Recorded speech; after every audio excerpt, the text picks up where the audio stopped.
Good morning, everybody. Welcome. Well, yeah, thank you. Welcome to the Retired Living True series. Just show of hands, who's new here today? We have some new people. Keep your hand up if you were invited by an attendee, if you're a guest of an attendee. Hand up.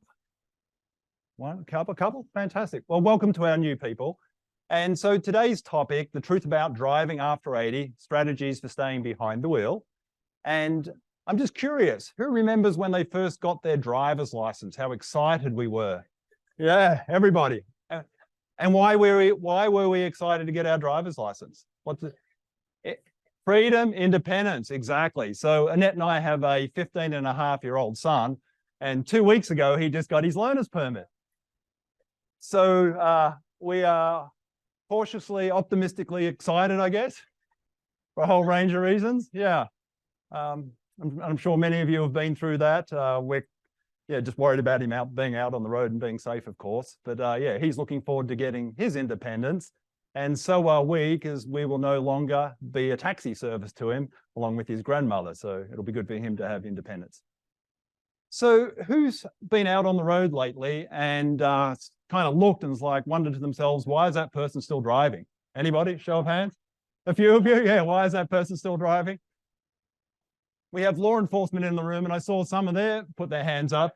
And I see them looking specifically at a couple of you here in the room as you came speeding into the parking lot this morning.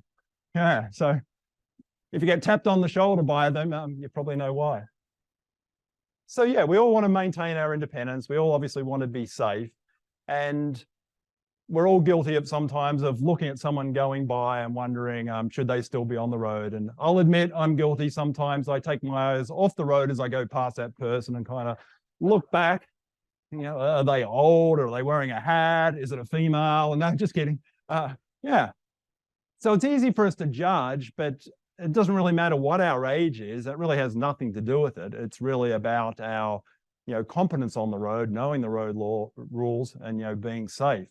And it was interesting. I took my son to DMV, as I said, a couple of weeks ago to get his permit. No sooner had we pulled out of our beautiful new DMV building and turned onto, I guess it's South Meadows. We're doing a right-hand turn at the traffic light, and the light was red. And we'd just come to a stop, and someone came up behind us and started honking their horn. And this is my son's very first time, pulling out. It's like, Dad, do I go? Do I stop? The light's red. It's like, no, you can go, right on a red light. But this person's honking. I thought, well, we need to have grace because we don't always are certain of where we're going. We're trying to find the doctor or whatever it might be. We just don't know what the other person's dealing with. My son was driving for his very first time. So I came up with something cool for him that he totally agreed to and loved the idea that I just wanted to share because maybe you have children or grandchildren or so forth.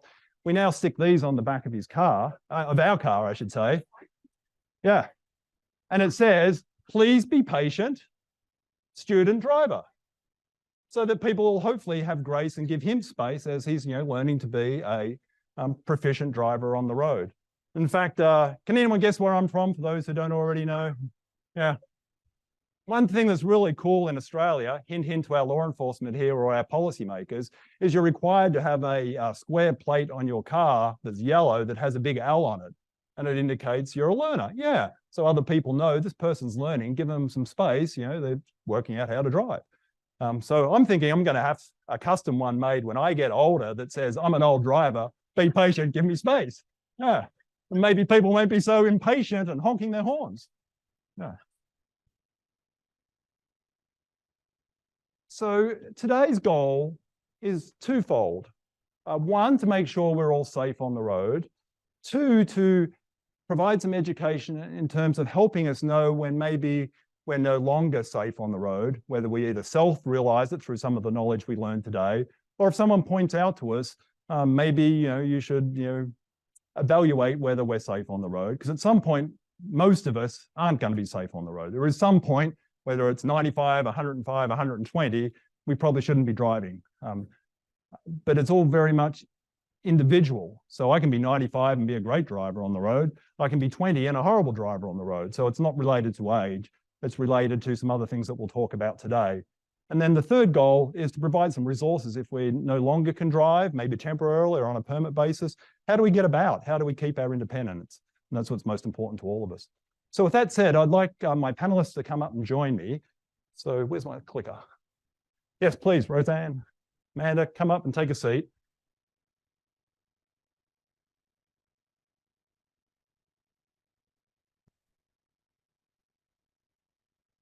Are you all clapping for me? You don't even know who my panelists are yet.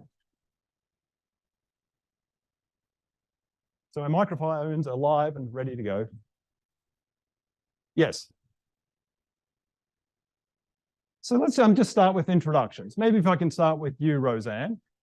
Just who are you and why are you here today in order to help educate our audience on this topic? So my name is Roseanne Smith. I'm a supervisor at the DMV here in Reno. I've been with the department 19 years. Out of 16 years, I've been drive examiner, supervisor. So I handle a lot of drive tests. I'm in charge of the drive examiners now, and I handle a lot of the medicals that come in from the doctors. Fantastic. Amanda. I'm Amanda Brandenburg. I work for the Office of Traffic Safety, and I have a background in fatality analysis in the state of Nevada.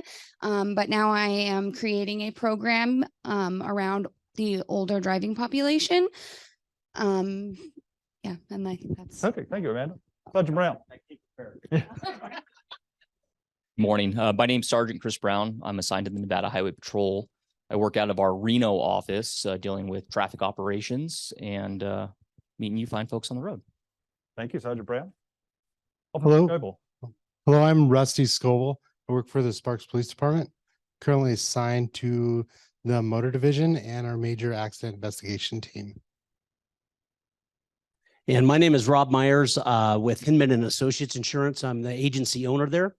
I've been in the insurance business for 26 years, 6 as a claims adjuster and 20 as an agency owner. Right. Thank you so much. Can anyone want to explain why we'd have insurance here today? Yeah, I think you all know. Yeah, most important. And we'll talk more about that. So just before we jump into the questions, for those who are new, the way this is going to work is I have the group of us have prepared questions for our panelists, and I'll ask those on your behalf. And then at 11 o'clock, we'll open it up to your questions or thereabouts of the panelists. If you have questions, can you please write them down on the handout that you have and just save them for 11 o'clock, and then we'll get to them then. So yeah, just so we can get through the material that we want to make sure we cover with you. With that said, I would like to really thank the 5 of you for being here for several reasons. One, I didn't realize how supportive our community organizations are to be here to help us educate. And when I reached out to the Nevada State Police, in fact, it was Kim, who's here in the room, she just jumped on and was like, yeah, let's just make it happen. And the same when I reached out to the public information officer at Sparks PD, all over it. The same when I reached out to, actually, I didn't reach out to DMV directly. I didn't even think of it. I reached out to the Office of the Attorney General and they said, you should have DMV on this panel. It's like, yeah, no brainer. That was obvious. And then they made that happen for us as well. So I'm just so appreciative of you guys giving up your time. I know you're super busy. We have scarce resources and just for being here today. So can we just give them a round of applause? Now, thank you.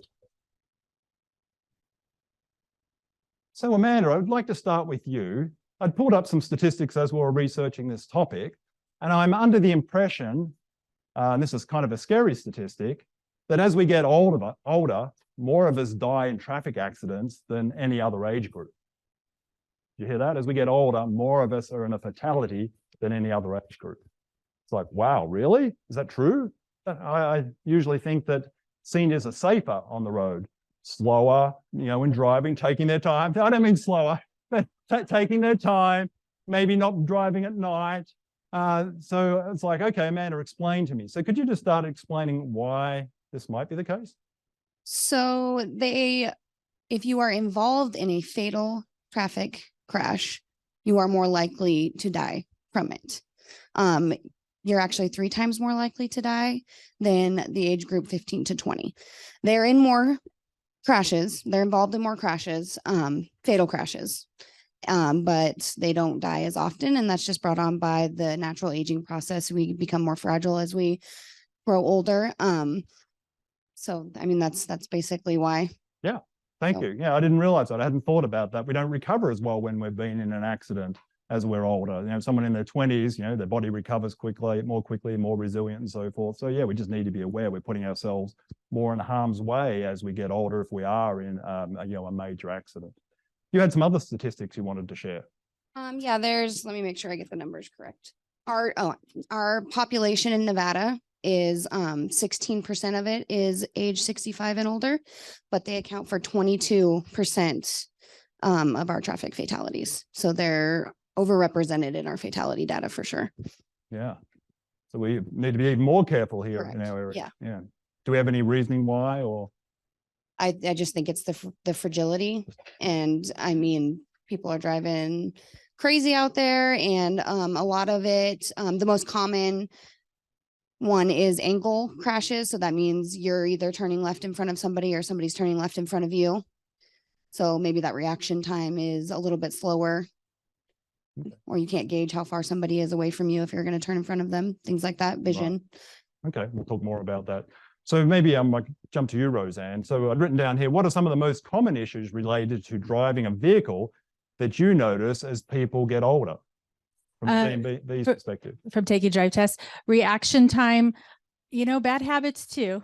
Everybody has bad habits, but reaction time, some medical conditions, and then, the comprehending the signs and the traffic, there's so many different, like there's roundabouts now, there's those different road markings when you go under Moana, so just comprehending these new changes that are occurring. Okay, great. So Sergeant Brown, when you're out on the road and you have to unfortunately pull someone over, what are some of the common reasons behind why we're not doing what we should be doing that you encounter?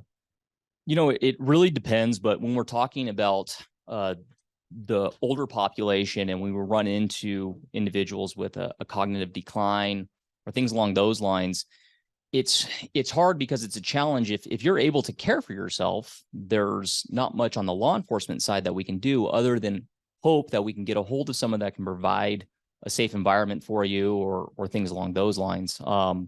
But the reaction time, like it's been said, we see that a lot.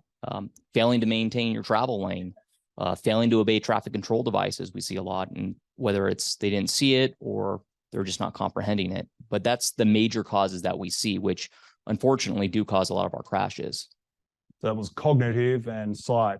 So cognitive, do you get calls where someone calls and I can't find my car, I think it's been stolen in the in the parking lot at the supermarket? I don't necessarily get those cars. I know my partner here at Sparks Police has gotten those calls. Okay. But what's scary is we get the calls of the wrong way driver. And what, sorry? the wrong way driver. What's the wrong way driver? So we will get calls of people going the wrong way on Interstate 80 or IR 580 and 395. And I have been there to stop them, and they have been of age and unaware of where they were and not in the right frame of mind. And so the call of I can't find my car, right? That should be an indication that potentially we're now going to be looking at possible wrong way drivers and things along those lines, which are a lot more serious. Thank you. Is Annette my wife here? Yeah, Annette, we need to talk to your mom. I remember she was at the mall not too long ago and she couldn't find her car. But no, the mall's big and she had her nieces with her, and it was more of a case of there's so many entrances, Meadowwood Mall's like. In her defense, I've lost my car too. Right. So especially my police car, I walk out sometimes and I'm like, oh, which one's mine? So we're all human. I opened somebody else's car the other day. So off to Scoville, tell us about some of your experiences related to that. Some of the experiences we've had with, especially with Sparks PD, is, like you said, losing cars in parking lots, not knowing where they're at. And honestly, lately, we've had quite a lot of speeders with the age getting older. The elderly, the speed we used to, because Sergeant Brown can attest this too, that we don't really like giving tickets all that much, just because part of the reason is it's our family, our community, the people we care about and the people we put on the badge to protect and serve. but we also have somewhat of a job to do and somewhat of a responsibility to keep other drivers safe. But what I've been seeing a lot lately is the speed get a lot higher with older drivers. And I think that comes a lot from you guys are where all the knowledge comes from. Everybody my age and below me is still trying to learn. You guys have all the knowledge already. And so you're like, I know how to drive. I've been doing this for 75 years or 50 years. So you guys are less likely to, you just think the car is going to do it exactly what you tell it to do because it's been doing that for 50 years. But with our new technology, 2023, 2022, most of these cars can drive themselves. And what I find a lot when I pull over somebody that's older is they had no idea. They had no intention of driving 20 miles over the speed limit. They just had no idea it was happening because the car drives so much better at that speed. Interesting. I wasn't aware of that. My car is smarter than me too. So any suggestions there if we have a tendency to be going faster as we're older? I just thought it was young people, but Because I'm not immune to this. I catch myself speeding as well. yeah, but you've got a special car, so you can try to get away with it. Yeah, I get a special car. Even in my own vehicle, sometimes I gotta tell my wife, like, hey, watch your speed. I can't afford a ticket right now either. And but some of the things I do is I purposely pay attention to exactly what speed I am. And if I'm on a long trip, and then I look at the surroundings around me and see how fast I'm passing the surroundings around me. Because the older generation, we like to look at what's going around us. We like to be cognitive of what's going on beside us. And that usually leads to better drivers. But what that happens is we tend to go too fast. So I try to see what it's like driving the speed limit. And then anytime I'm going on the road, if I'm on the freeway or a long stretch of roads, I get to the speed limit and I set cruise control. You had something you wanted to add, Austin? Yeah, I'd like to add into that, you know, with the speed and our cars, they're getting nicer. You're not understanding or feeling that you're going that fast. But the other big thing that we see is we're getting complacent in our vehicles. I'm guilty of that myself. I get so comfortable driving. I'm good at it. I've been doing it for a long time, right? And so we're not paying attention to our surroundings. We're not paying attention to actually operating that vehicle and being present in the operation of that vehicle. And so you have the technology that's now assisting you in driving the vehicle. So you're like, oh, I'm not following too close. My car says I'm not following too close, right? That's wrong. You still need to be there to operate your vehicle, be present with your vehicle, and make sure you're paying attention to what's going on. Thank you. So cruise control, I like that. That's a good way to make sure. Yeah. Let's talk about insurance for a moment. So the wrong way driver, that brought up a client of mine that there was a claim up on Robb Drive, 77-year-old man. And this gentleman was a physical specimen. I went to his house. I've met with him before. He has a weightlifting gym in his house. And this guy was really put together physically. But he left one of the restaurants in Northwest Reno and entered the freeway 80. He was going eastbound, but was on the westbound off ramp. And it was a head-on collision. And this, like I said, this gentleman was physically very well put together, but had lost a touch mentally in being able to operate his vehicle. Obviously, that was the last time that he had driven the vehicle. There were no fatalities, thank goodness. But just to touch on what the panelists were saying here, that that does happen, and the ability to operate the vehicle does decline as we age. So along with that, insurance is a segmented product. We talked about youthful drivers. We have more expensive rates for youthful drivers. And then as the middle part from 26 to 74, kind of a different rating group. And then statistically speaking, age 75 and older, we start seeing rates increase for obvious reasons. And so we'll touch on that here in just a bit. Yeah, thank you. Or maybe not for obvious reasons. We'll see. So let me ask you, Rob, what do you encounter when people realize they should no longer be driving, just in terms of the emotions they go through, realizing like that gentleman that he's not safe to be on the road after being in that collision? What kind of emotions do people? Well, just as you alluded to, the excitement that we get when we have our license, right? The freedom to be able to move about. Some of the things we come up against is knowing that it's declining, and I deal with family members just as we all do, and the price involved with insurance, and is it equitable for you to keep on the road? And that's a hard conversation to have, because really none of us like to pay for insurance. I don't like to pay for insurance. You get a ticket or in an accident, insurance rates go up. And so it does affect all of us. And it's as you get on, as you retire and you have a fixed income and the rates are continually rising, which part of it's probably the driver, part of it's probably your vehicle, but probably a lot of it is due to inflationary measures as far as parts pricing, labor costs, all those things. It affects all of us differently.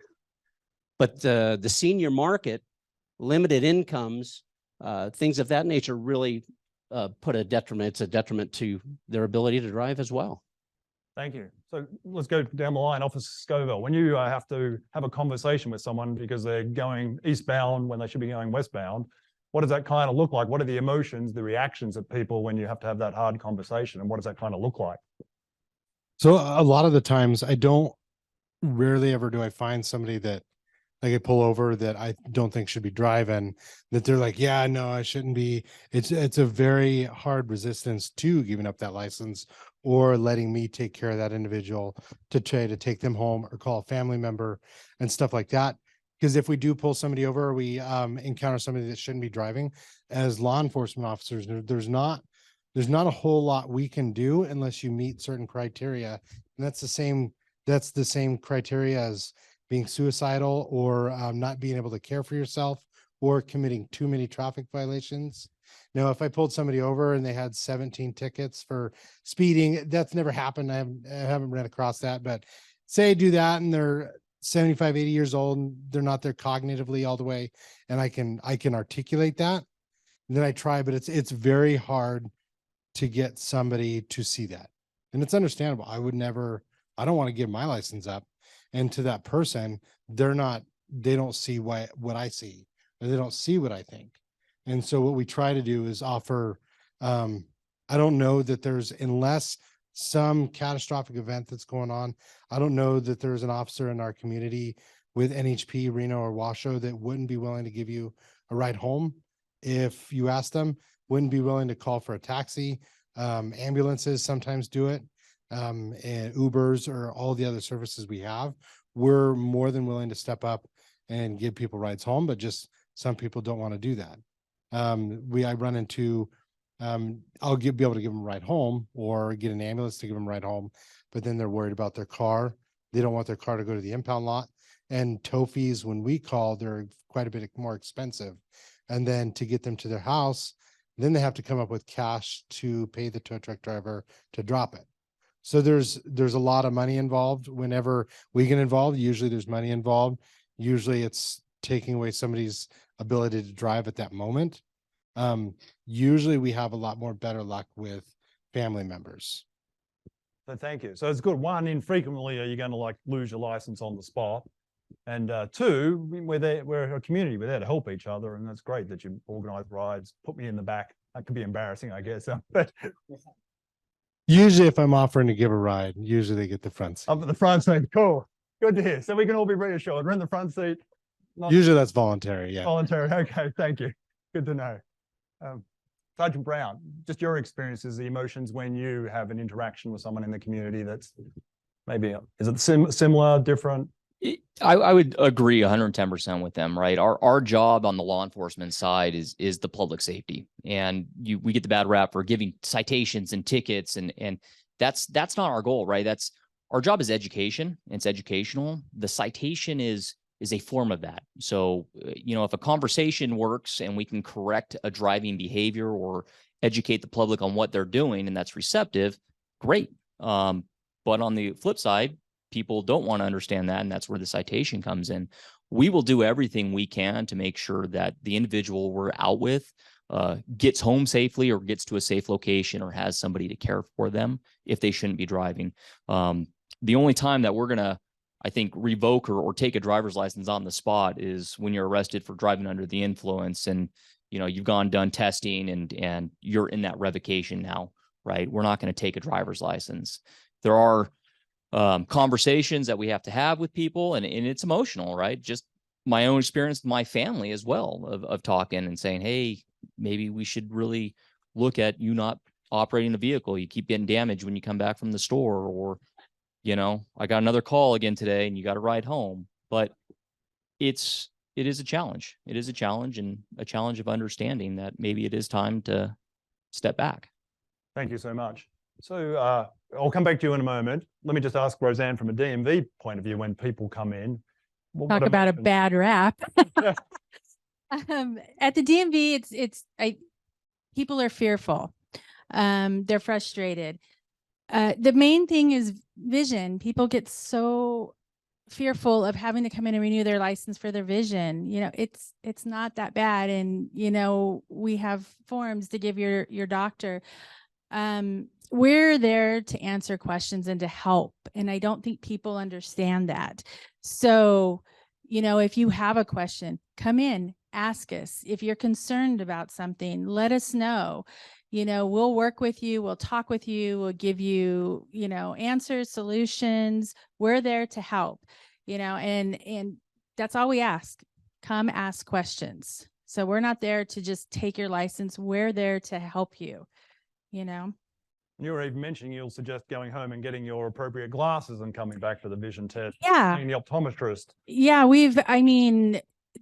some people get nervous, and it's just a matter of talking to them, taking the time. It's okay. You know, you got this. Just take your time. Don't rush. Bring your form in from your doctor. If you don't want to take this vision test here, we'll give you a form. You can bring that back.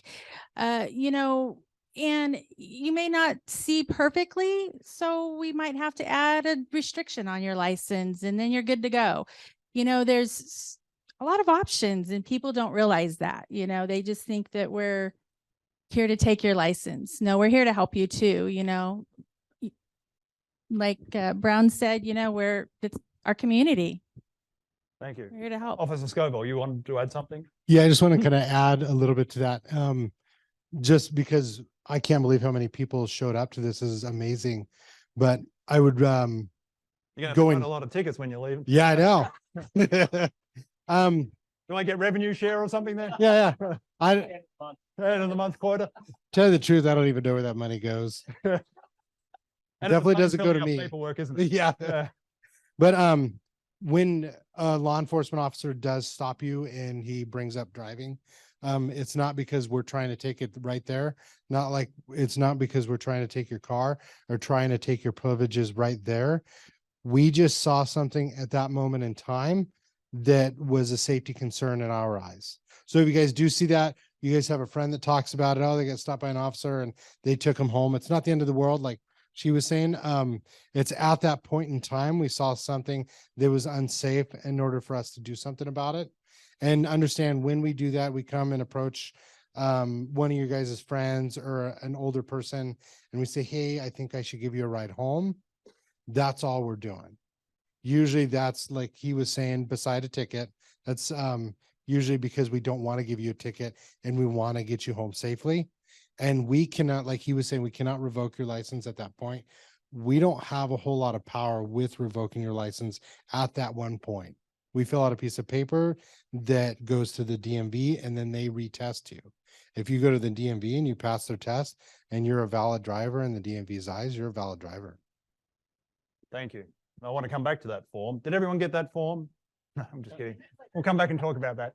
I'm just curious, by a show of hands, who has not been pulled over by law enforcement at some point during their life? If you're willing to, who has not been pulled over? We can fix that. Yeah, we're taking photographs. Is anyone fearful of being pulled over? Because it can kind of be intimidating. Yeah, fearful. Yeah. So what does it look like? I do something wrong. The lights go on. What's the interaction going to be for those of us who have not been pulled over? I Should we can, be afraid?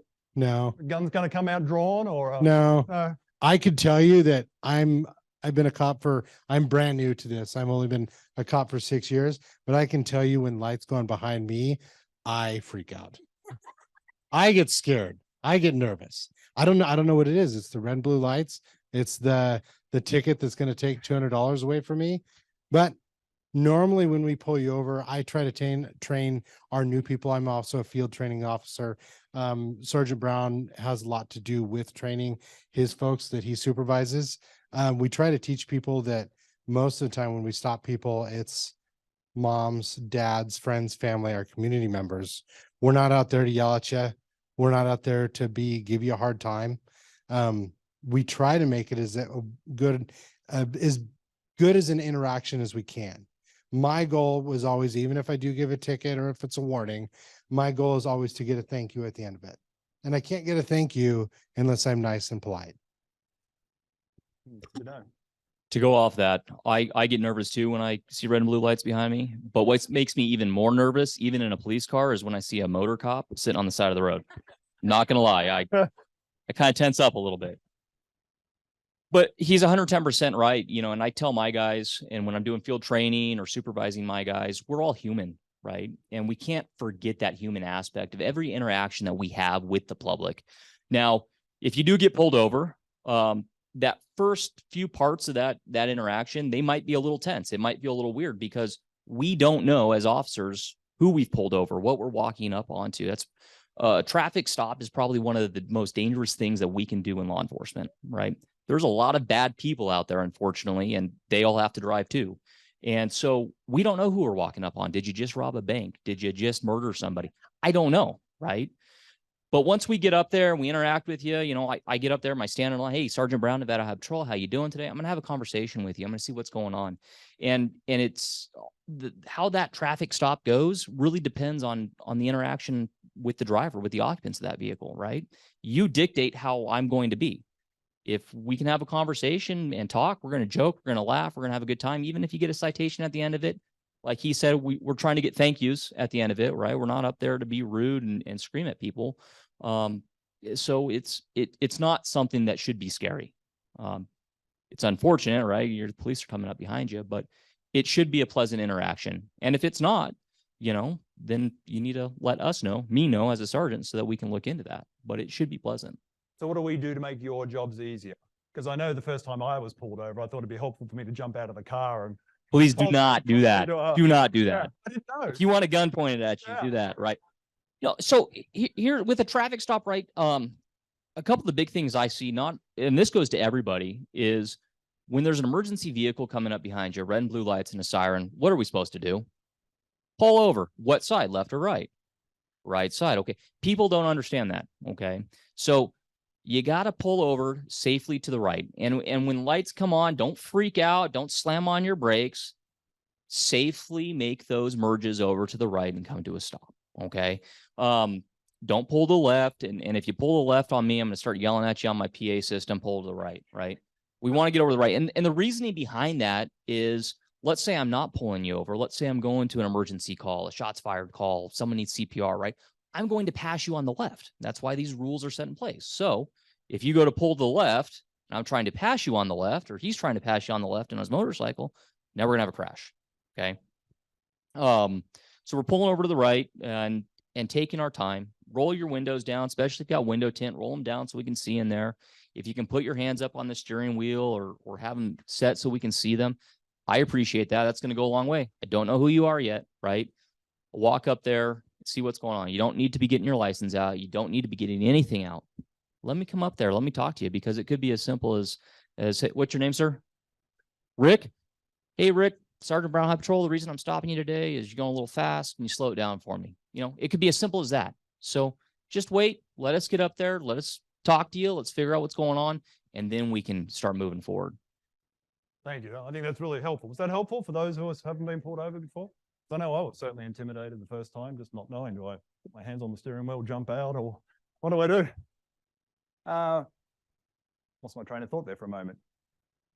So what are some of the common things, like when it comes to accidents, that we should know about as we get older from a law enforcement point of view?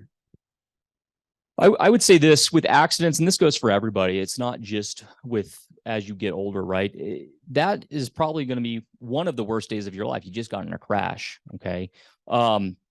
But it's not in the grand scheme of things, it's not that big of deal, right? And it could be. Don't go if it's a horrible crash, yeah, it's a horrible thing. But if you get in a minor fender bender, a minor property damage crash, we're going to get through it together. We're going to show up on scene or we'll talk to you and we're going to tell you what you need to do. We're going to give you a case number, a crash number, so you can give it to insurance.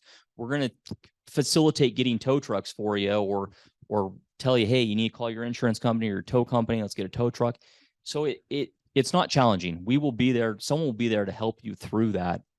If it's one of the crashes that we're going to respond to. And it's just at that point, after we get off the side of the road and to a safe location, it's all administrative after that point. It's getting stuff fixed. As long as no one's hurt, right? And this is what, it's not a big deal. If it's property damage, that stuff can be fixed. So what do I do if I bounce off someone else's car inadvertently? Do I kind of keep going like someone was telling me seems to be somewhat frequent perhaps? No, right. So if you are in a crash, you do need to report it to law enforcement. Okay. If you bounce off somebody's car, you guys pull over to a safe location, exchange information, right? You're making sure you get their license information, their insurance information. Take photos if you can of that vehicle, right? We take photos all the way around. But if you're in a crash, even on the freeway, right? You get in a fender bender or minor crash, pull off the road, get off the road. I tell everybody, get off the freeway, talk to the other driver, get down into a parking lot in a safe location, and then you can sit down there, take the time you need to exchange the information that you need, and then move forward from there. Okay, thank you so much. So let's talk a little bit about what we can do to be safe. Amanda, you had some thoughts when we spoke about how to microphone, how to remain safe on the road, and I'll ask each of you the same thing.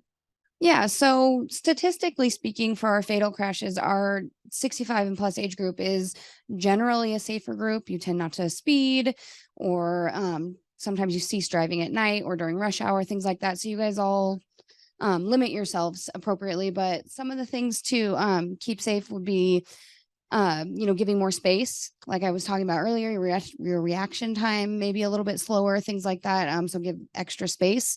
I mean, you don't have to, there's no set limit. It doesn't have to be 1.5 car lengths. It doesn't have to be, I mean, you can give as much space as you feel comfortable with.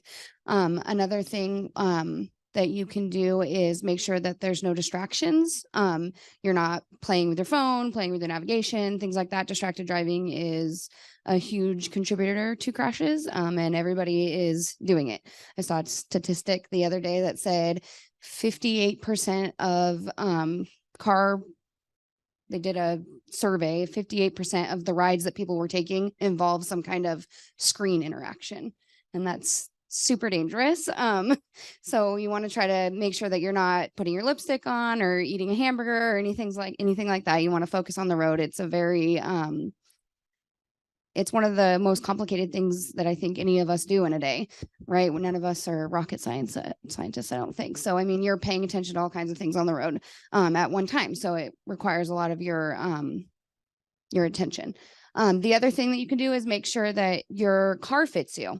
Make sure your seat is in the proper position. Make sure, you're not pushing the gas pedal with your toes, right? You want to be a little bit closer so that you are able to hit it in the right place.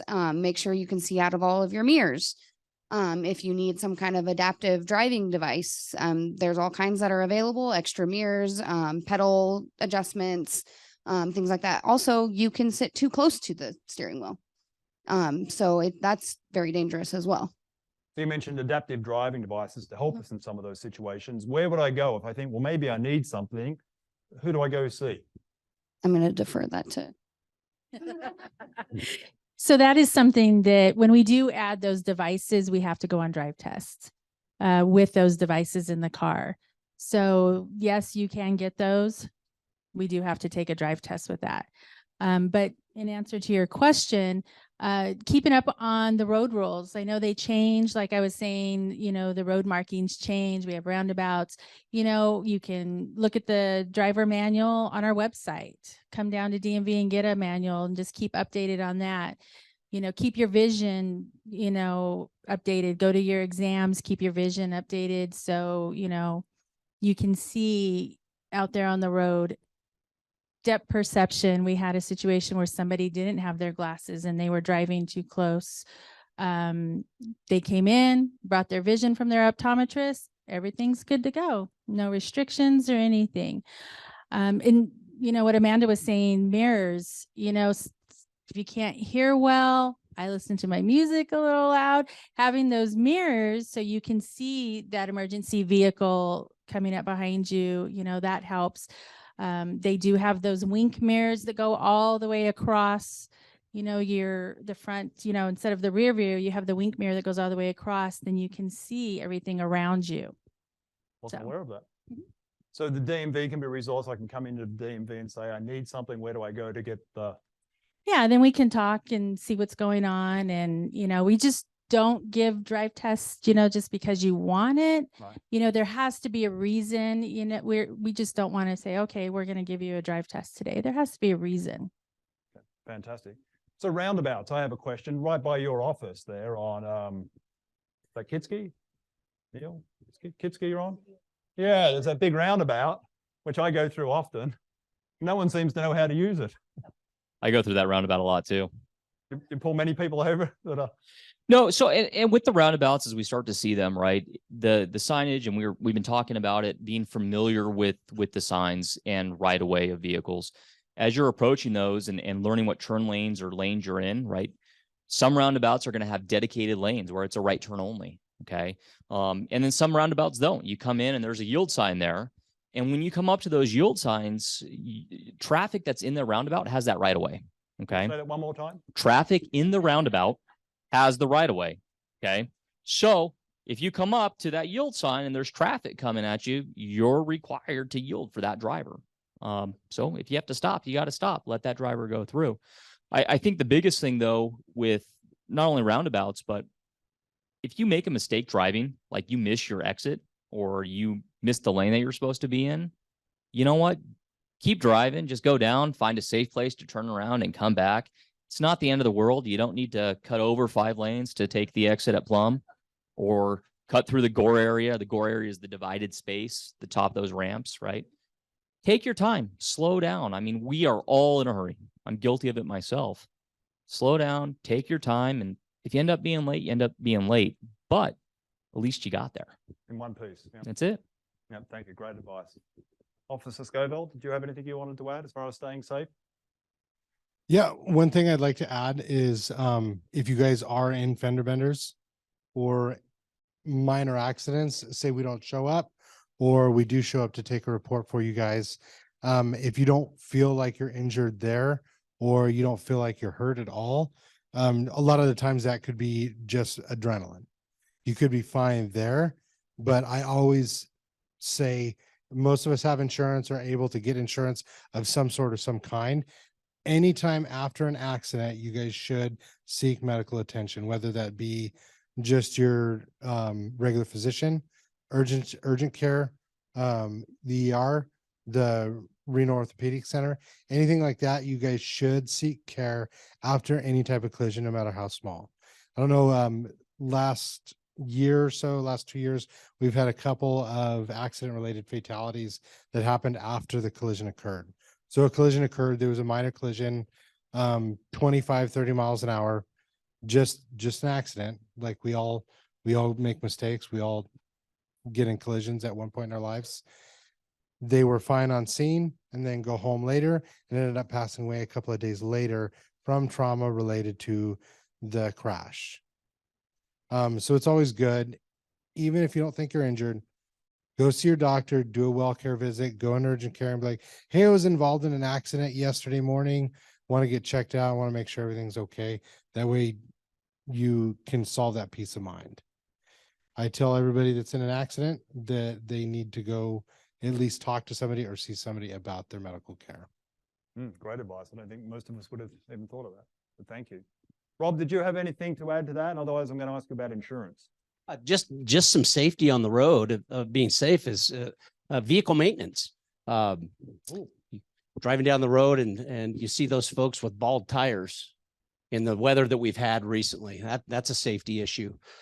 Have any of you, by show of hands, seen that vehicle going down the road and that you see a wheel kind of bouncing up and down and you're wondering what that is? suspension parts, things just like I said, just vehicle maintenance can keep you safe on the road. And then by a show of hands, I know this is going to be kind of a funny question, but who has insurance? Most insurance companies now have a component, it's called telematics, and it's a driver observation mechanism that's attached to either a plug-in in your vehicle or on your mobile phone. And what that does is it helps you, tells you if you're a hard braker, if you come up to a stop sign and you hard brake, it'll tell you about acceleration from stoplights and things like that. Time of day that you're driving is a factor, as safety on the road. And people will often say, we don't want to be tracked. Well, if you have a cell phone, you're being tracked anyway. So, and it's a way to save some money as well. So there's mechanisms there to help you become safer drivers, even though you've been on the road a long time. I learned a lot about myself through the telematics portion of my company. So maintenance on the vehicle, and just being aware of how you drive. Great, thank you. So Officer Scoville, Sergeant Brown, did you notice the people who didn't put up their hand when asked if they have insurance? I did. I have them on my notepad. I didn't know, Pat. It's a $600 citation right off the bat, by the way. 600. Wow. And do you want to touch on that? Because we were talking about that, not canceling your registration. No, sorry, canceling your insurance, but not your registration. Just quickly for those who aren't aware, because I didn't know that. Yes, just so you know, I know, sometimes finances get a little tough, but if you cancel your insurance, be sure you cancel your registration, which means come to us, turn in your plates, cancel that registration first before you cancel your insurance. Otherwise, you'll get fines. And after so many days, that fine, there's tiers. So that tier will go from 250 to 550 to 750. So that fine goes up and up and up. And then you have another insurance you have to hold on top of that. So always remember, cancel your registration with the DMV before you cancel your insurance. Because you're not going to listen to my sobbing, bleeding heart story of I forgot, are you? I'm going to be. I mean, fine. I'll listen, Yeah. but we don't want to have to charge that $1,000 fine, later down the road. So thank you both for mentioning that. I'm coming back to you, Rob, actually. Just to touch on that real quick, your insurance will report to the DMV as well. So if you do cancel that, they do report directly to the DMV. So on insurance, what do we need to know? You mentioned earlier that as we are over 75, our premiums go up. So should I just reduce the amount of coverage I have to try to get my premium back down? Do you have some advice for all of us? Is that a good thing to do? Well, I think most insurance professionals, when you come in and you're shopping for insurance, they're going to ask you, what is it that you're trying to protect with your auto insurance? And by state mandate, you have to have liability insurance at a level. It's $25,000 for one person in the other vehicle, $50,000 as an aggregate total. But if you are in a major accident and God forbid it's a fatality, and you're deemed at fault, is $25,000 in liability going to be enough to take care of your estate that you've worked so hard to amass and now in retirement trying to protect? And so we do get folks that come in and ask, how can we reduce our insurance rate? And the very first thing they say is reduce our coverage. And what we want to do is make sure that that is the proper thing for you to do. And if it's not, we have other ways to help control the cost, as far as maybe increasing your deductibles or reducing maybe a tow coverage that you have on your vehicle. But the last thing that we would want to do is reduce coverage. That's kind of the last resort. There are some other things that we can do as far as trying to help keep your cost in place. So keep that liability so we're not risking what we've worked so hard for. And what about medical? Because medical, does that fit into that as well? In an accident? We have a question in the back. If you could just write your question down and we'll come to it shortly during Q&A. We'll come back to questions, Rob. Yeah, there's medical coverage on your policy, but it's very limited for you as the driver. It's the medical pay portion. And that medical pay portion usually you'll see it start at $1,000, and most companies max at $25,000. That's for injuries for you and your passengers inside of your vehicle. And I'm sorry that I didn't have my phone silenced, but it's if you're in, on, or around your vehicle, and that would be just some kind of first dollar pay before your major medical deductibles would kick in. And if you've seen an accident or a crash where there's frontal impact and the airbags go off, if you're like me and wear your glasses, that airbag could cut your eye. That would be that $5,000 or so would be able to get you to the doctor. The liability goes towards the other. So there's really not a lot of medical coverage inside of your vehicle for yourself. So I think the thing I'd like everyone to know is if you're looking at reducing your coverage in any way, talk to professionals such as Rob or whoever your insurer is before you just say, reduce my coverage. Understand what that is in relation to, you know, your assets and protecting yourself. Would that be fair? Correct, yes. Rob, you were telling me about there's possible discounts for us as we get older in terms of insurance. Can you just briefly touch on? Sure. There's a few places out there. AARP, I believe that AAA has one for mature drivers. If you take a driver safety course and you have a certificate, you can present that to your insurance provider. There's usually a discount for that. And just, I'm sorry, I missed the second. And these are in your handout, so you don't need to worry about writing down those two websites. In your handout on the last page, I think it is, well, sorry, on page 3, we've included this information. So you'll find that there. Sorry, Rob. Yeah, so there are ways. If you do take that course, just let your provider know that you have that, present them the document, and they can get you a discount for that. Another way to help offset some cost is having your home and auto in the same location. The bundling factor of that helps with the cost. And I think I missed the second part of your question. No, that's perfect. Yeah, I think we're good. Yeah.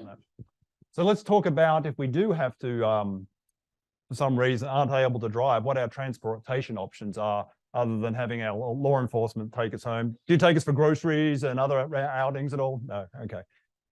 So Rob, you had provided a handout, courtesy of your wife.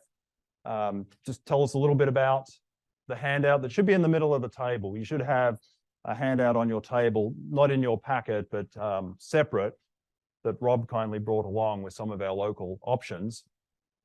So if you'll look at that paper there, the RTC does provide quite a few programs for our seniors. I'm not versed in all of these. If you'll read down through there, it'll talk about a few of those. But if anybody lives outside the McCarran Loop or outside of the fixed, what they call fixed route transit system, there are ways for you to be transferred or provided with transportation to the grocery store, to your doctor, things like that. You would find that at the Regional Transportation Commission site, and then they would do an evaluation of your current situation to see what program you qualify for. My wife did tell me this morning that they have monthly, and this is free of charge to you, that there is a $60 voucher per month that could be used for a taxi or Uber or Lyft, and that's renewable each month. So if you did need a ride, you would have to call in, qualify for that, and they would reload.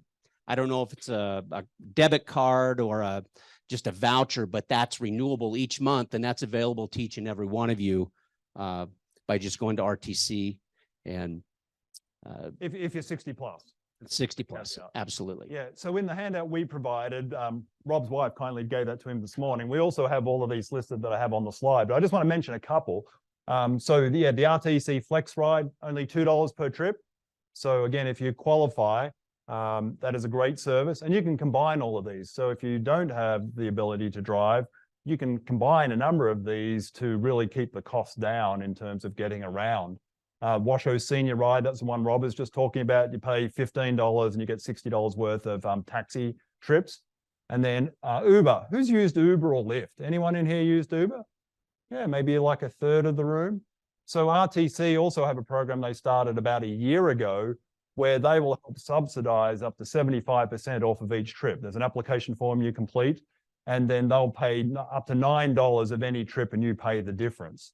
So if it was a $16 trip, they'd pay $9 of it, and you'd pay, the additional $7. But it's a great way of cutting down the cost of those. If you meet the requirements of the American Disabilities Act, there's paratransit available as well, and that is at no cost, but there is some criteria. And then a couple of others that you might not be aware of. Access to Healthcare Network here is a great service. They will provide transportation also. And then if you have a Medicare Advantage plan, anyone have a Medicare Advantage plan? A few, Hometown Health, Prominence, and so forth. They have non-medical transportation, medical related. So if you need to get to the doctor, the hospital, physical therapy, they will take care of that. But they'll also, obviously, nutrition is important. They will also provide to and from the grocery store. So it's another great option that a lot of people aren't aware of. And then our Sanford Center for Aging, one of our education partners, they have a volunteer program, which is fantastic. The only challenge is it is volunteers, so you need to kind of like book in advance. You can't call them and say, I need someone tomorrow. They kind of ask for 2 weeks notice. So let's just talk about some helpful guides from all of you as to when it might be appropriate to no longer be driving. What advice, starting with you, Roseanne? We covered some of it, but what should we be looking for? What should we be looking for when? Yeah, if I'm questioning, am I safe on the road? What might be some indicators? What changes should we be kind of looking for? And I put up on the slide 3 of the areas that most of you have already kind of talked about. Yeah, and vision, I think, is a big thing. Reaction time.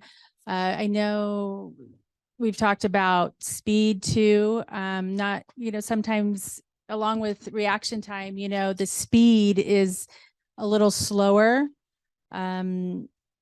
Maybe some cognitive issues that come about. Those are some things. Okay, great. Amanda? And what might family members be saying to us if we keep hearing it over and over? Might be a clue if we don't have cognitive impairment and are able to process that. Yeah, sure. So if there's, I think I provided a handout and it has some little tips on there that are relevant to this, but if people are constantly honking at you, that could be an indication that maybe you should. Let me just stop you. So in the middle of your tables, you'll see this handout. Yeah, tips of safety driving that Amanda kindly brought along. There's not enough for everybody, but if you're here with someone and share, then there should be enough for everybody. And if you miss out, let us know and we'll get you a copy. Yeah. And then it was mentioned before, if you are coming back from the grocery store or wherever it is that you're coming from and you're coming home with damage on your car frequently, that might be an indication. And something, there's lots of resources out there where for family members and for yourself, you can take a self-assessment, one that's not going to go to any insurance, but it's just for your information. It's kind of like a self-assessment of your driving. And then it asks several questions about your driving habits and things like that. And then it'll kind of grade you and let you know, maybe you should think about not driving or think about adjusting your driving, whether that's limiting your nighttime driving or, not going over a certain speed limit, things like that. But I would suggest making a transportation plan before it's time to give up your keys. So plan now. What am I going to do if I can't drive anymore? How am I going to get there? Who's going to take me? Things like that. And even, if you've never ridden on a city bus or anything like that, or never taken Uber or Lyft, do it now, just so that you know how it works. And probably easier to do now than when I'm 20 years older. Correct. Yeah. When I'm 105. That's what I'll be doing. I'll be on the bus at 105, or maybe the self-driving car. Yes, please, Roseanne. Okay. I just wanted to add too, talk with your doctor. I know we say talk with your family, but talk with your doctor too. And sometimes you may think it's time, but when, you start talking with your doctor, you start talking with the DMV, it may not be time. You might just need a restriction on your license, not to drive over 45 miles an hour, so that's the first thing I would probably do, is talk with your doctor and your family. On that note, family can't just come in and say, you need to take their license. It does not work like that. And I think a lot of people think that, well, they're going to take my, no, it doesn't work like that. Say that one more time. Your family member cannot take away your license. We have had people come in and say, oh, my dad shouldn't be driving. Okay, well, I'm sorry you feel that way, but we just can't accept that. And I think a lot of people think that their family members can turn them in, and they can't. Mhm. So on that, again, in the handout we provided, you'll see these two links. One is for us if we're older and we're concerned about our driving, the bottom one. If you're older, tips to drive safely while aging gracefully, which is probably similar to the one you have, Amanda, from the National Highway Traffic Safety Administration. But if you're needing to have a conversation with your spouse, who maybe shouldn't be driving, or whoever it might be, someone you know, there's a great other one there about how to go and have a conversation with someone in a nice way that's kind of amicable, that doesn't end up in butting heads, how to have that conversation. Some great tips in there. So it's a really good article. We didn't print it out. We did print out the second one that's in your handout, but that's also another great resource if you're a caregiver for someone and you don't feel they're perhaps safe on the road. So the only way someone can be submitted for a DMV evaluation, because I did get this form, says DMV request for re-examination. I believe the following driver should be re-examined. I was going to fill in my wife's name, Annette Janelle. But you pointed out to me this is only for law enforcement and for a physician. Was that correct? Correct. So there are certain people that can do that. Law enforcement is one. DMV representative, we have had people come into our office that don't know why they're there. We filled those out. You're a judge, a court, it could be the courts, it could be your doctor, psychologist. So there are some people that can, but they have to be in that line of that's what they deal with, Not your adult children. Huh? Not your adult children. No, not at all. Back years and years and years ago, they used to do that. And too many people were being taken advantage of. And so they had to put a stop to it. And, we do get that asked a lot from the children. And, I just have to tell them, that's not your decision. So Very good.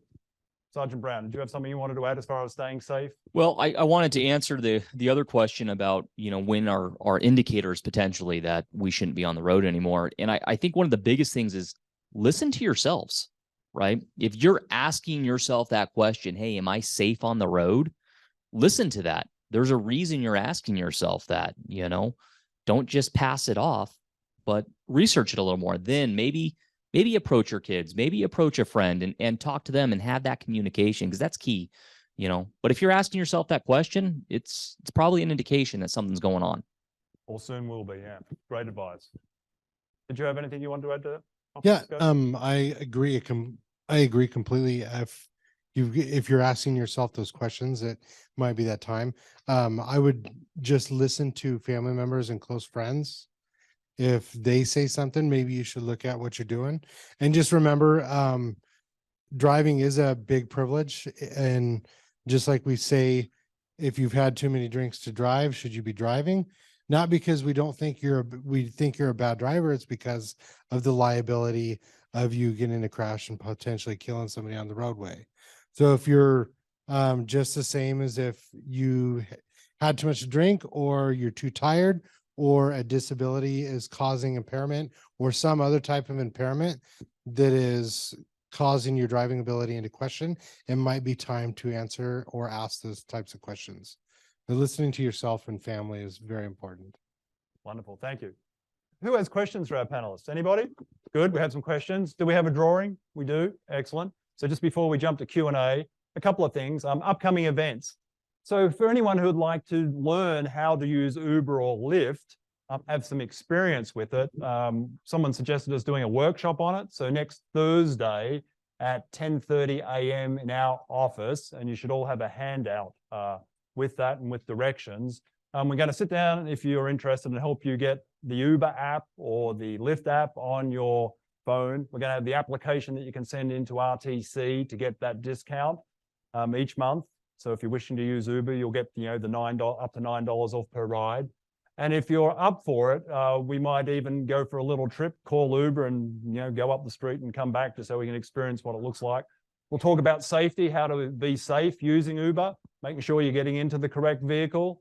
So we'll cover, and I think we have those listed on the handout. So can I just borrow your workshop sheet? So you should have a sheet like this that has a map.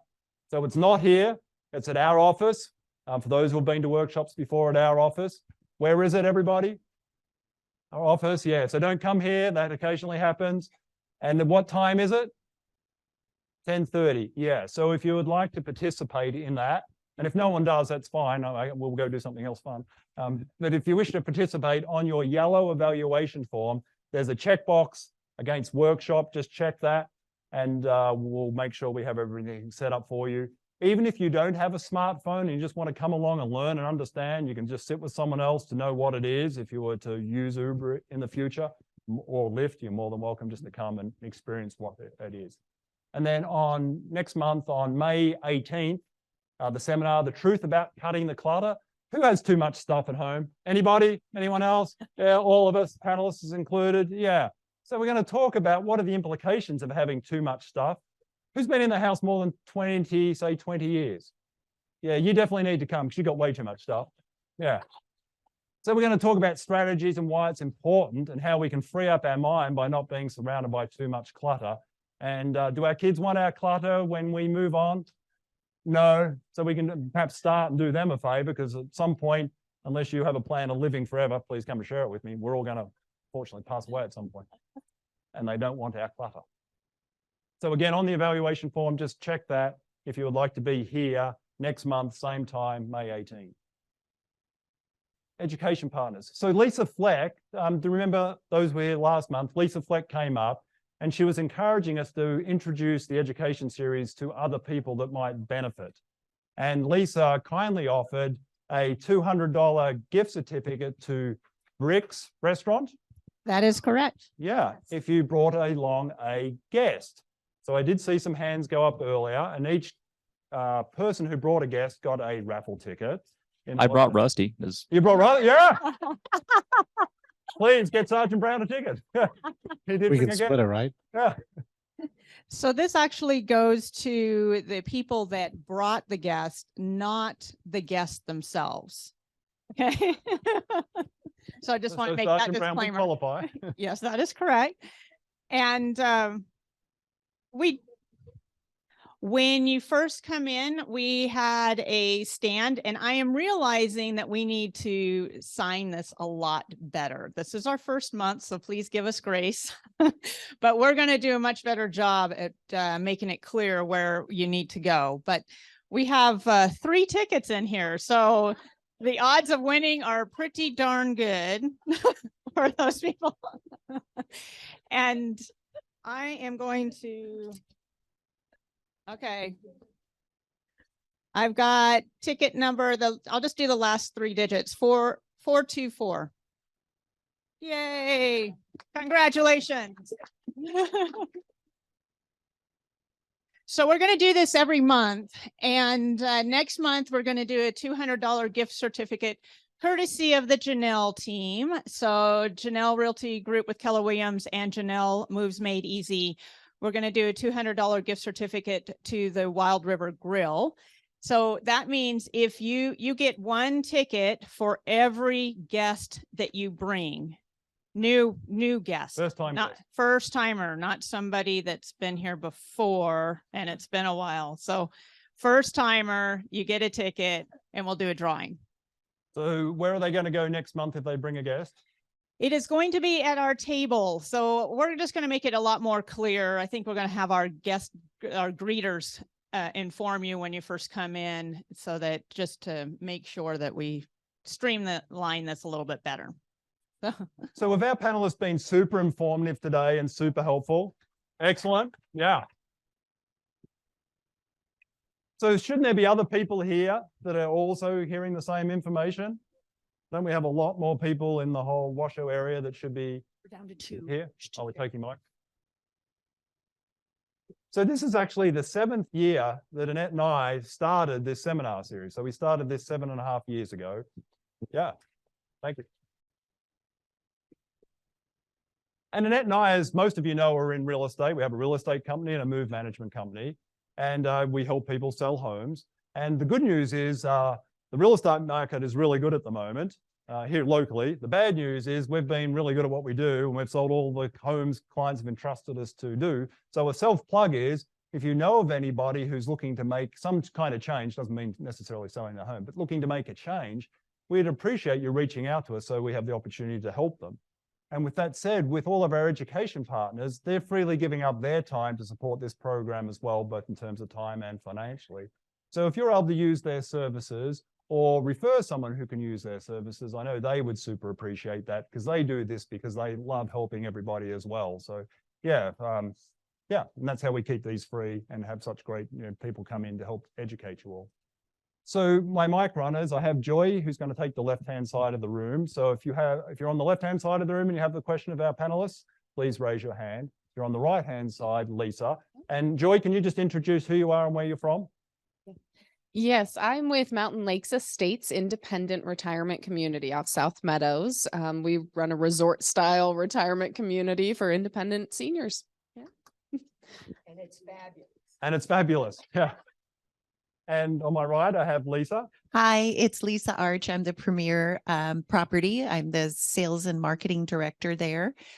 We are considered a continuum care, so we have independent living as well as assisted living.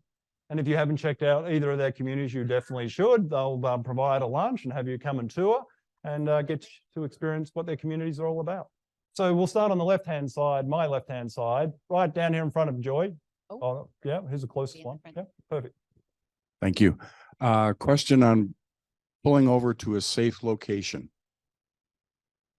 Difference between pulling over immediately or slowing down, putting on your flashers, and going a distance to where the person being pulled over feels it's safe? Absolutely. And that's a great question. I'm glad you brought that up. So if you're getting pulled over, right, immediately, as soon as you safely can make that lane change to get over and come to a stop, do that, right? Even if you don't feel that's a safe location, okay? Don't turn your flashers on and keep driving. Don't think, oh, I'm trying to be safe for them and pull in this parking lot. Get over to the side, come to a stop, okay? I work these roads every day. I drive them every day, and I stop a lot of cars, unfortunately, every day. So when I turn those lights on, I usually know where most drivers are going to pull to come to a stop. I've already thought about this and played this out in my head. If you stop in a spot that's not safe or I don't want you there, I'm either going to come up and talk to you real quick and say, hey, Rick, I need you to move down. Let's go pull in this parking lot. Or I've got this really cool PA system in my car. I'm going to get on there and driver, exit the freeway, right? I'll tell you what to do. You're going to get direction, okay? So get over to the right, come to a stop as soon as you safely can make that lane change and safely stop your vehicle. And that also goes into, if I'm trying to pass you, maybe I'm not pulling you over, right? I need you to get out of the way. Great question. Thank you. Sergeant Brown, who is the oldest driver's licensed person in the state of Nevada right now that you know of? What age? Do you have any idea? I would have to defer that to DMV. Does DMV know? Roseanne, any idea? I don't know who the oldest driver is. However, I have taken out a drive test on a reeval with somebody who was 92, and a car pulled out in front of us and he reacted better than any driver ever. I mean, he passed, it was over 90%. He was amazing. I'm like, okay, you get your license. One more time, Sergeant Brown, what is the difference between the Nevada Highway Patrol and the Nevada State Police? So the Nevada State Police is branding. So the Nevada State Police Department of Public Safety encompasses many divisions. So we have parole and probation, we have the State Fire Marshal's office, we have an investigations division. We also have investigations at our threat analysis center. So Nevada State Police just encompasses all those divisions. So it's no difference than me saying Department of Public Safety. It's the Nevada State Police. It's so that people can really recognize, what's DPS? Well, I don't know. Nevada State Police is plain and simple. That's what it is. So the Nevada Highway Patrol is just a division of the Nevada State Police. For the gal at the right, on the end of the right, you talked about driving restrictions. What are some of those restrictions? Some of them Our daylight driving, the vision comes in from the optometrist and they request daylight driving, speeds not over 45 miles an hour. There could be yearly drive tests, yearly vision tests. There's a variety, but those are the majority of the ones that we see commonly. You're welcome.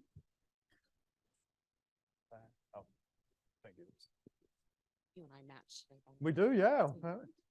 So this is my questions for DMV. Hold the mic closer so everyone can hear. So what ages do you start doing driver's tests for older people? We don't. There is And- no age that we're going to call you in to take a drive So test. my father's 91 years old and look- he's still driving and he lives independently Mhm. and removes his own snow. So yeah. One of my, Yeah. also the other thing I wanted to say too is that most people don't use their signals to Yeah. communicate with others on the road. So not only do seniors maybe drive fast, they also drive very slow and they're not communicating that they're going to make a turn. And that's really concerning. That causes a lot of accidents. Mhm. So, that was it. So do you have any feeling for that in law enforcement? Yeah. My perception is age doesn't seem to matter whether people use their indicators or not. You're 110%. Age doesn't matter on a lot of the stuff we see. Okay. But I think one of the biggest things is people don't feel the violations that they're committing are that serious, right? Not using your turn signal. A lot of people don't think that's serious.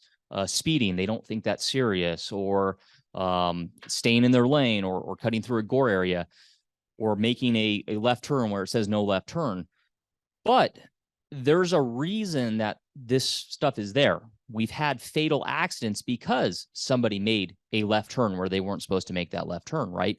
And I see it myself with the turn signal specifically, is we get so focused on other things when we're driving, which we shouldn't, right? We should be focused on our driving. But that little flash of light, that might catch your attention. That's what it's there for. It's to catch your attention, say, oh, wait a second, he's going to be coming over here. So you can start to plan your input that you're going to put in your vehicle, whether that's slow down, whether that's, hey, maybe I should try and move over, give that person space. But these little things are actually big things. They play a big role in the crashes and how we operate our vehicles. Someone microphone on this side? Yes. Yes, I just have a question. What are your thoughts about all the gadgetry and technology in new cars today contributing to distracted driving? Don't fight over it. So I was focused on trying to figure out where you were in the room. I think I see you over there. So with our cars, and I see it all the time, especially with like the automated following distance. I don't know if any of your cars have that. My car has the automated cruise control, and it's a love-hate relationship. People are relying, I think, too much on that. Okay. They're great tools. I love it, but you need to be able to operate that vehicle. Okay. It's just like if you're a pilot flying an airplane, you put it on autopilot, right? You can't just get up and leave and let it fly itself. You're still in command of that aircraft. You're still in command of that vehicle. And so even if your vehicle says, hey, I'm not following too close, the question is, can you react in time? If that system fails, are you going to be able to react in time? If we start relying on those little lights on our mirrors now that say, hey, there's a car in our blind spot, what happens when that light fails and you don't realize that light failed and you've been relying on that for the last 5 years? Okay. So the gadgets, the technology, it's great. But it's a double-edged sword, because once we start relying on it too much, we're going to lose those skills that you guys have all probably perfected over the years of driving, because it takes a lot of skill. So they're great, but don't rely on them, I would say. Make sure that you're still operating that vehicle and able to take control of that vehicle when you need to. Thank you. Over here. Today, with a lot of apprehension that people have about strangers, could you tell us, please, do Uber drivers have to go through any type of background investigation? I feel like I'm getting the brunt of all these questions here. So that would have to be a question for Uber and Lyft and those companies. We at the Nevada State Police do not conduct background checks or investigations on these companies. It's a private company. It's a third-party company. We are not regulating them. I'm not sure, to be honest with you, if the taxi cab authority or anything like that regulates them or license them. I'd have to find out on that. But we at least the Nevada Highway Patrol, Nevada State Police aren't conducting a check on these drivers. It's my understanding that they do go through some form of a background check, but it's not as rigorous as a taxi cab.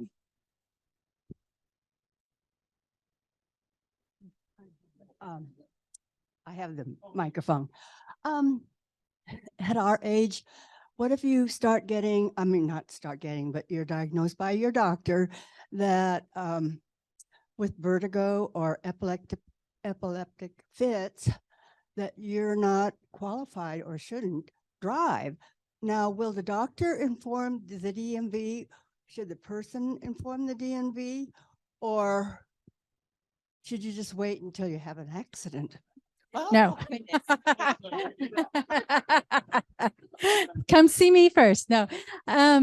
So just because you have some of those issues doesn't mean that you're not going to keep your license. You might not even need a restriction. It just depends on what's going on as a whole.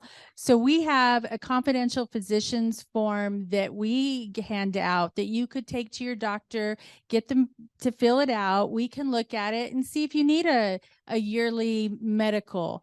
Sometimes that may just be for a few years and then you take that medical restriction off your license, or maybe you don't even need that medical. So it's just depending on what is on that form. Your doctor will fill that out and then you can just bring it into us. You can come in and ask us questions.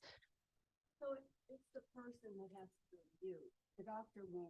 Sometimes, yeah, well, yes, sometimes the doctors do send that information in, not all the time. They should be, you know, if you had a seizure, like let's say yesterday, that doctor should be letting us know. So yes, they should, but if they don't, if you want to do your due diligence and bring that form in or come and talk to us, we'll definitely walk you through that. I'd like to add something onto that real quick. If you're being diagnosed with something, if you have a condition that potentially could impact your driving, your ability to safely operate that vehicle, something that kind of concerned me was, right, do I wait till a crash to find out what DMV has? Really think about that, okay? Just like we said earlier, if you're asking those questions, whether or not I should be driving, if your doctor's had a conversation with you and you potentially have something that's going to impact your ability to operate that vehicle, you've got a 5,000 to 10,000 pound missile that you're driving down the road. And I know probably everybody else in the crowd is on the road. My wife, my kids are out on these highways every day. And so it's not just your safety that you're concerned about. It's everybody's safety that's out there, because you may walk away from that crash, but my 4-year-old might not. So really think about that and have that conversation with yourself. Am I safe to be out there? Not just for me, but for everybody else. Thank you for saying that. Very well said. Very important.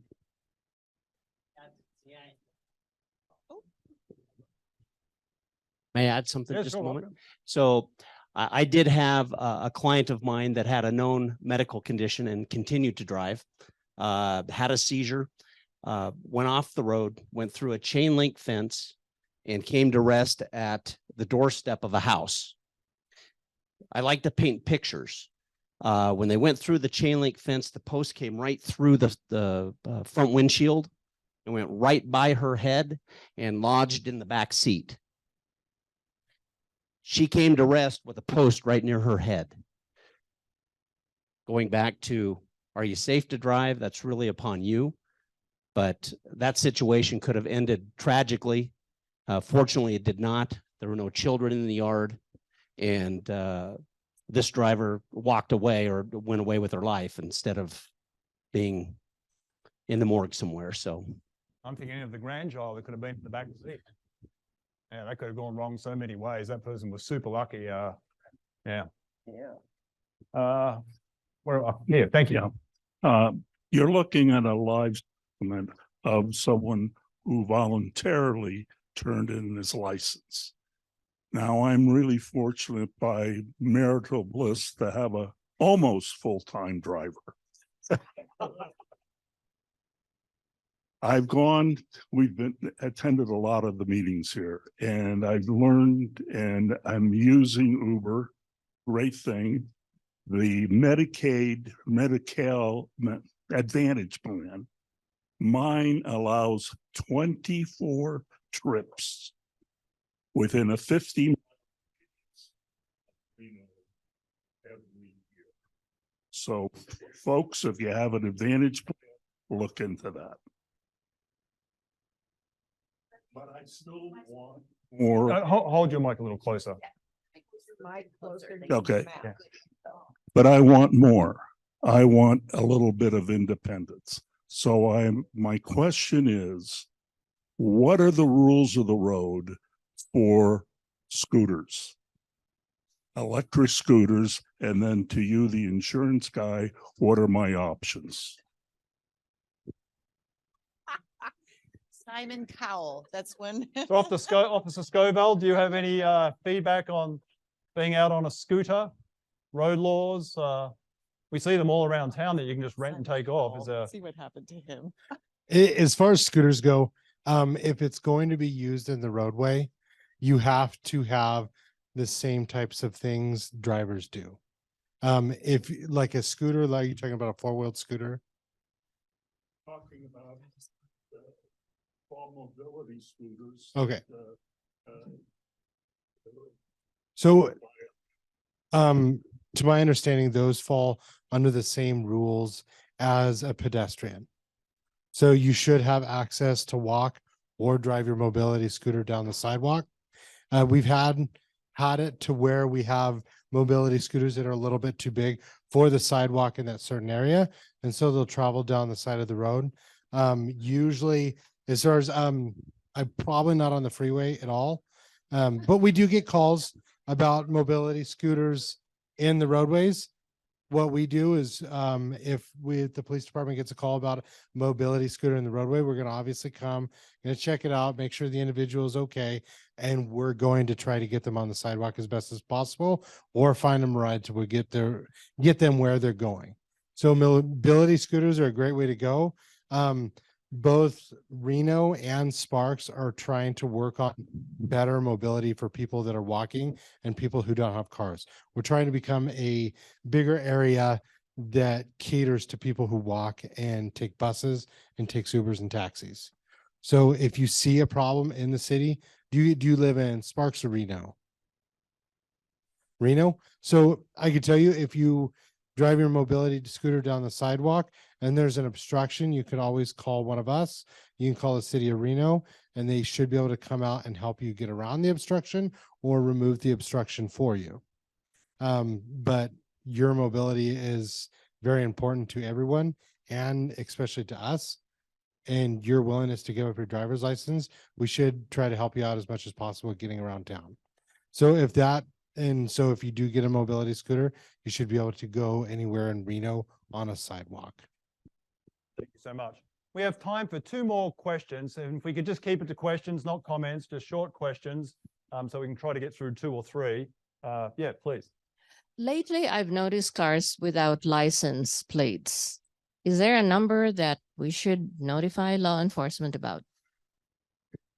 Yep, you can call our non-emergency number with Sparks, Reno, or NHP. If you get one or the other and you're in the wrong town, they just transfer you over and we can go handle that. Our number for Sparks Police Department non-emergency is 775-353-2231. And that is our Sparks non-emergency. If you're in Reno and you call ours, they'll transfer you over to Reno as well. Can we have a microphone to Roseanne from DMV just on? Just really quick, I see people are starting to leave. I just want to let you know, you can renew your license 6 months prior to your license being expired. 6 months prior. So that gives you time to make that appointment. When you go on our website, there is an ADA appointment. So you can click that, get in the ADA line, tell them you have that appointment, and you can be located in a certain area where you're not walking all over the building. So just so you know that 6 months prior, so you can make that appointment. Awesome. Thank you for sharing that. One more question down here. I think we can fit two more in. Yes, my question is for DMV primarily, and the whole seminar today deals with agility and eye, hand, foot coordination. Would it be conceivable for some sort of testing by DMV for those that reach a certain age or not? And secondly, also, if you have a minor fender bender, take pictures on the spot as soon as possible.